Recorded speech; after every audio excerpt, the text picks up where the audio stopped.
A girlfriend is not a wife, and I will continue to have this conversation, not because it's some form of elitism to be a wife.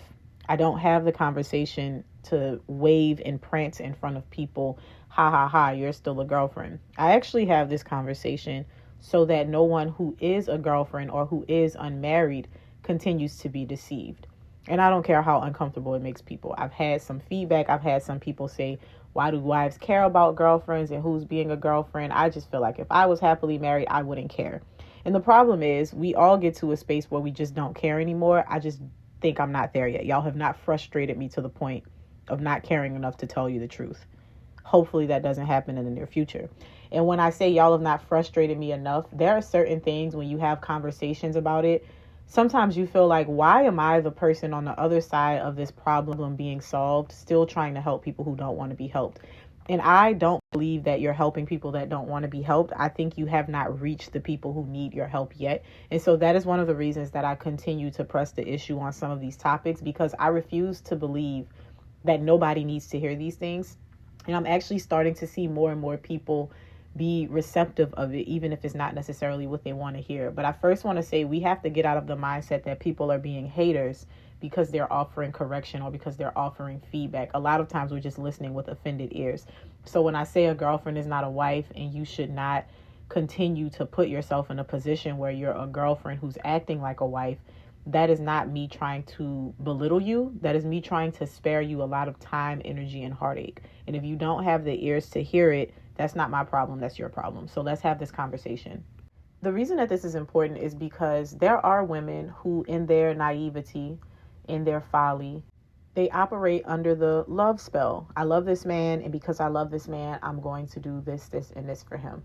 And I've often had people ask me, well, where do you draw the line? What don't you do as a girlfriend that you should be doing as a wife? And people often miss the plot, and this happens a lot with these conversations where people focus on things that don't matter. If you find yourself asking those kinds of questions, you need to go back to the self-respect portion of life, where if you understand that a person who is generous and giving cannot be taken advantage of, you'll understand what I mean, and you can go ahead and continue.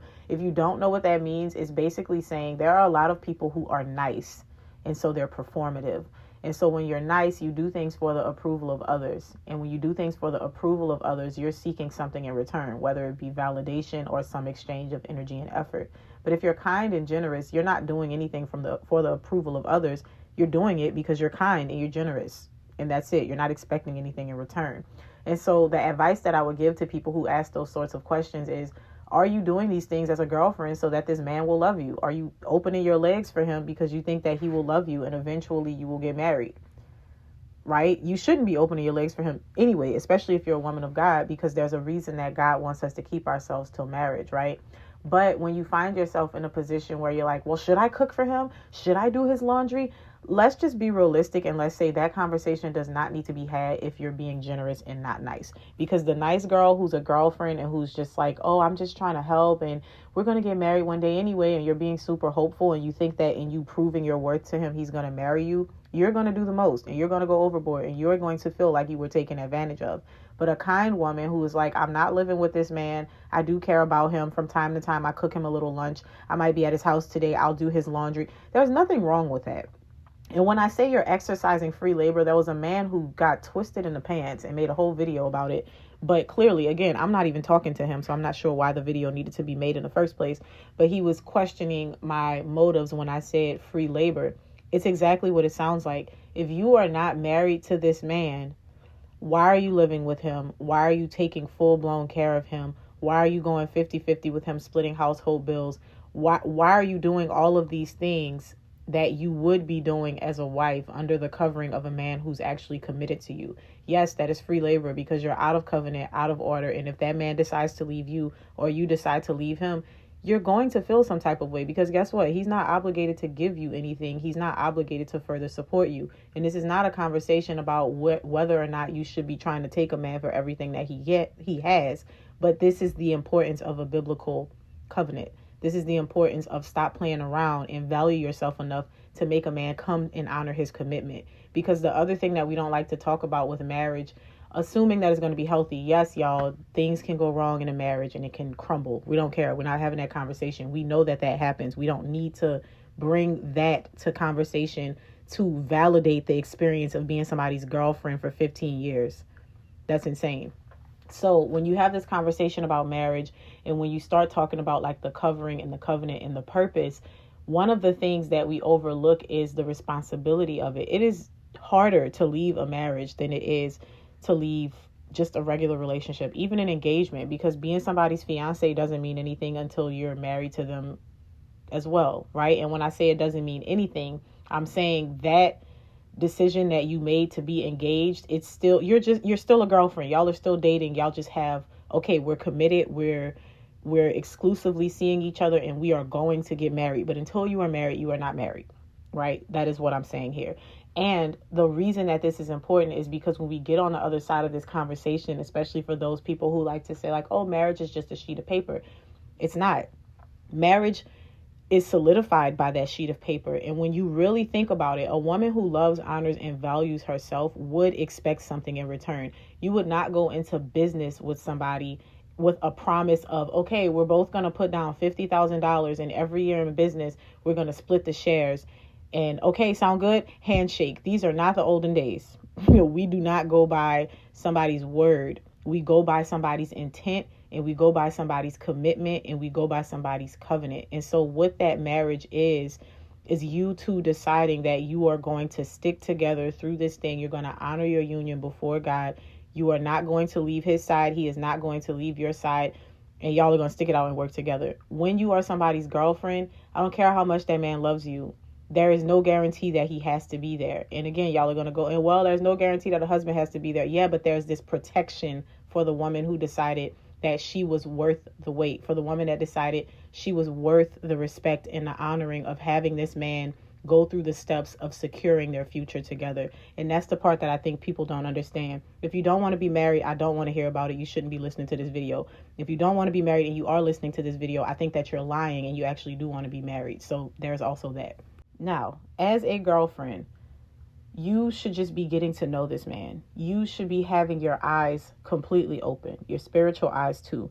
Discernment should be on 10, because oftentimes what happens is you continue to date somebody, you start having kids with them, then you might decide it's not what I wanted.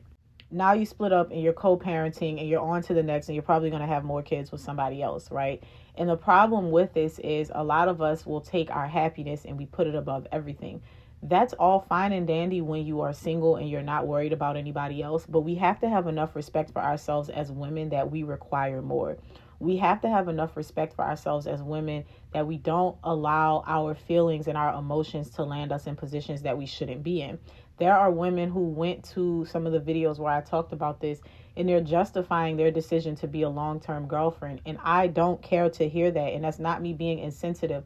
I don't care what reason you have for wanting to be a long-term girlfriend. A girlfriend is still not a wife. And in a way, I do want people listening to this to feel a little triggered and uncomfortable, because I want you to look at your situation and I want you to ask yourself, what is this man communicating to you by allowing you to be in his life 8, 9, 10 years without even trying to say, you know what, let's go ahead and get married? Because you're living like married people anyway. Why not give you the honor, the love, and the protection of sealing it with a covenant? Why not be intentional about the process? Now, the other thing that I want to say about this is I like to have this conversation because it also encourages women who are dating to be more serious about who it is that they're courting, to start looking at these men and saying, okay, well, these things don't line up. I do have these standards. And you know what? I don't know that I would want to be married to a man that does not know what he wants, because that's another red flag. You're with a man for 3, 4, 5 years, longer than that even. Sometimes it doesn't take a man longer than a year to figure out if he wants to marry you. Even if y'all collectively decide, hey, I'm in school, you're in school, let's just take a little bit of time and finish school and then get married. At least the conversation is had. But even in that time period, you don't say, oh, I'm going to marry him anyway, so we may as well move in together. We may as well do all of these things. No, you still require him to love, honor, and commit to you.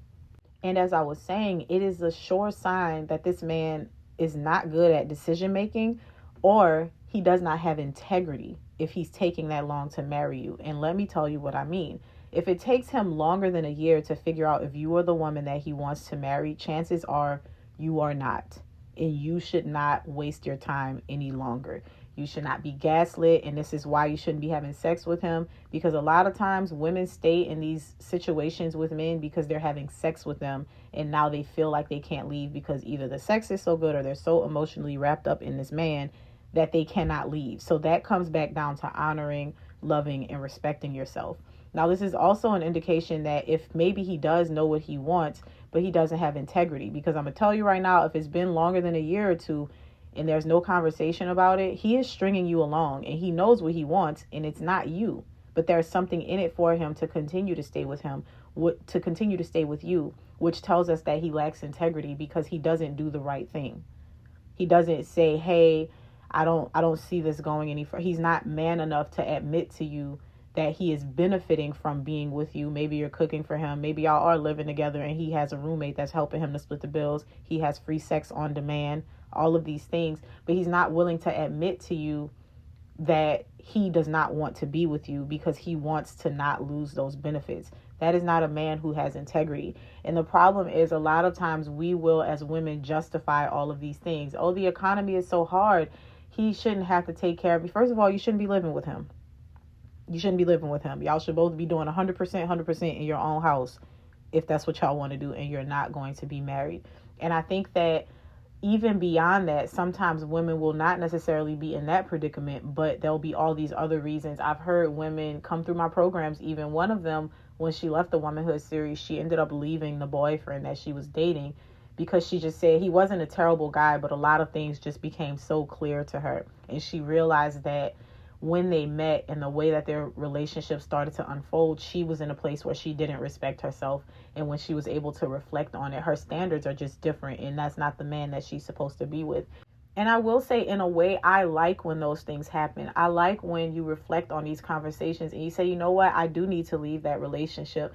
Because the other aspect of this, and what I tell wives all the time, is you as a wife have made a decision to be with this man. You need to honor that covenant. Unless there is something unbiblical going on in that marriage, you need to stay right where you are. You need to die to your flesh, be supportive, be loving of that man, because that is what you stood before God and said that you were going to do. And because I am like that with the wives, it only makes sense for me to be just as extreme and stern on the other side with girlfriends. Do not accept things that you would not want to live with 10 years from now. Do you want to be with a man who is indecisive about every little thing? Do you want to be with a man who tells you he's going to do something, but he never does it? So this man is telling you, y'all are going to get married, y'all are going to get married, y'all are going to get married. Hasn't picked out a ring, haven't had talk about a venue or going to the justice of the peace. No decision has really been made. He's just talking. Is that the type of man that you want to be married to? A man that doesn't keep his word? Is that the type of man that you want to be the father to your child, your daughter? A man who doesn't keep his word. A man who tells your daughter one thing, but then does the opposite or does not do what he promised her. And because we don't think this far along, we just take it all lightly. So when you hear somebody say, stop acting like that man's wife when you're not his wife, you're like, oh, you're a hater. Why are you telling me what to do? And if that's how you feel, I'm just not talking to you yet, because honestly, the pushback, I don't have to manage your pushback. I'm not here to convince you of anything that I'm saying is true. I'm here to support the people that recognize the truth and can hear it and can move toward an active solution. So if you do feel that way, please, by all means, take your time, leave if you need to, but I'm not necessarily talking to you. I talk to people who have the ears to say what it is that I'm saying, because I sincerely have no interest in going back and forth with you and trying to argue with you about sound logic. There is no reason why, as a woman, you should be devaluing yourself and continuing to operate in a relationship with a man that you're dating as if you are his wife. So this conversation needs to be had. I'm welcome to answering questions that help you to clarify what this might mean for you. But what I don't like is when we try to push back and make all of these disclaimers. Like, there was a lady who basically put an essay in the comment section talking about how she's not married to this guy. They've been together for maybe like 10 or 11 years. They have all these kids together. Oh, but they're protected because he put things in the name of the children and they have all of these documents. The point still remains, you are not that man's wife. And if that is the agreement that you have come to, and that is okay with you, Great. But let's not try to make everybody else feel like that's normal. Let's not try to make that the thing that these other women strive to. Because is that what you want for your daughters that you've created with this man? And this is why I say a lot of times we let our delusion and foolishness keep us from the truth. We let our delusion, our embarrassment, our shame keep us from doing better. Because even women who experience this, maybe you're living through this right now. You have to be able to listen to things like this and understand that just because I'm saying this doesn't mean I want you to be embarrassed, doesn't mean I want you to feel shame, doesn't mean I want you to feel guilty. You should be all of those things, right? But you should not allow yourself to feel shame, embarrassment, and guilty and then be combative. When we feel shame and embarrassment, we're supposed to go to God, take those things and ask him to wash us clean of them. We repent, we ask him to forgive us for the things that we've done, and then we move in a different direction, clinging to the Holy Spirit to help us along the way. So yes, you should feel shame. Shame is not the big bad boogeyman that everybody wants it to be. Shame is not something that we should run from. Shame and discomfort are not things that we should be striving to not feel in life. When you do something and you feel that conviction or you learn to do better, take that shame, that guilt, that embarrassment, and take it to the throne in prayer. Because if you don't, you will let the enemy twist that and spiral it into something else. So all of these women that are pushing back against what I'm saying, they're allowing the enemy to take that shame and embarrassment that they feel for being with that man, sleeping with that man, creating children with that man, living out of wedlock with that man, continuing to know that he's not loving, honoring, and respecting them. And they're allowing the enemy to make them feel justified in staying. Because, well, to each his own. Not everybody wants to be married. If you don't want to be married, stop acting like you want to be married. Because a person who doesn't want to be married shouldn't be dating either. And that's all that I'm going to say about that. So I do want to remind you, ladies, that the Womanhood series, this recent session, well, this current session that we're in, you cannot join this session, but you can join the next session. The goal of the Womanhood series and what I help you to walk through is coming out of the state of self-sabotage. So I help you to find your spark, get your spark back, but all through the processes of recognizing where you have done it to yourself. We are not in here pointing fingers, because anytime we point fingers, we have to also say, well, what part did I play? This is not about your toxic mom, your toxic boyfriend, your narcissistic best friend. This is about you and why you continue to allow those people to exist in your space. This is about you and recognizing that a lot of the sabotage and the bad things that happen in your life, they're self-induced. And if they're not self-induced, you allow the things that happen to you to keep you crippled from going to where it is that you need to be. So we spent 5 days together. It is a live session, so you are involved, you're engaged in a conversation. We have a little bit of homework throughout the process. I also send you off with assessments and real life application to go through these things and make it work. I'm very proud of the ladies that have attended the sessions thus far. I'm very proud of their progress, and I just love seeing the light bulbs go off for them, because some of you have lived your entire life living in victimhood and feeling like, woe is me, and bad things always happen to me.